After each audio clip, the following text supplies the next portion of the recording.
Good afternoon, all. Thank you for joining me. I wanted to talk a little bit about finding mentors and where we get our information from in health and in fitness. I was having a conversation with my girlfriend earlier this week, and I thought it would be a good topic to bring up.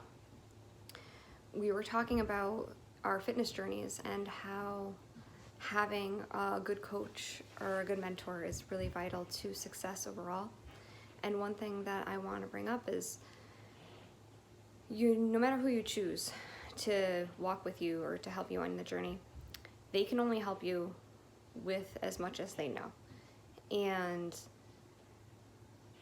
along the path, whether it be to health or whether it be to fitness, we find people who are going to help us and get us to that next level. And sometimes we have to recognize that we need help above and beyond that, because they can only help us to what they know. So when I speak of this, a lot of what I see, whether it be in the health industry or especially in the fitness industry, is people giving just general advice all the time based on what they learned on Google searches or on YouTube, and there's really no practical application, or there's no formal education behind that information. Now, while there is something to be said for doing a quick search on the internet or finding a mentor on their YouTube channel that does things that we might be interested in, we have to recognize that that information has its limits, and it's only going to get you so many steps up. If you want to really progress in your health or progress in your fitness, you have to find the knowledge that's up here. You have to find the people that are already doing this, the people that have already obtained that knowledge, whether it be firsthand experience. Like, for example, when I was competing, I went to coaches who either coached people that were winning the competitions I wanted to win, or I went to coaches who won competitions above and beyond what I wanted to win.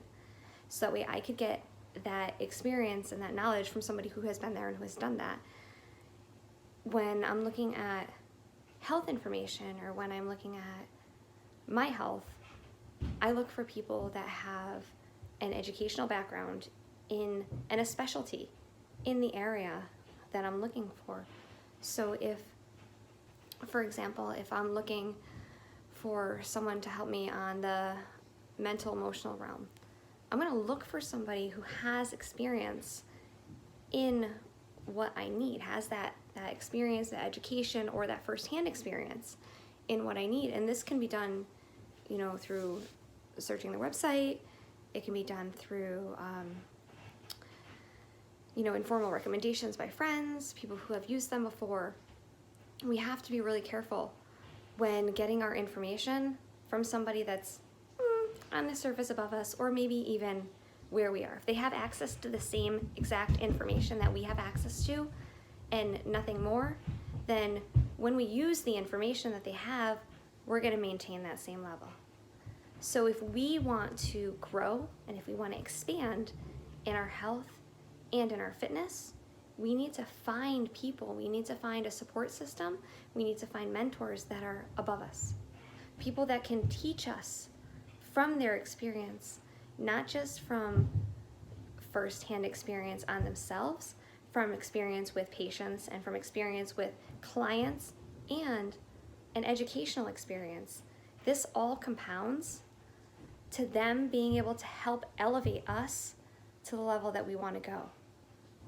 When we are here and we see other people are here, our friends and our family, it's oftentimes where this information comes from, we stay here.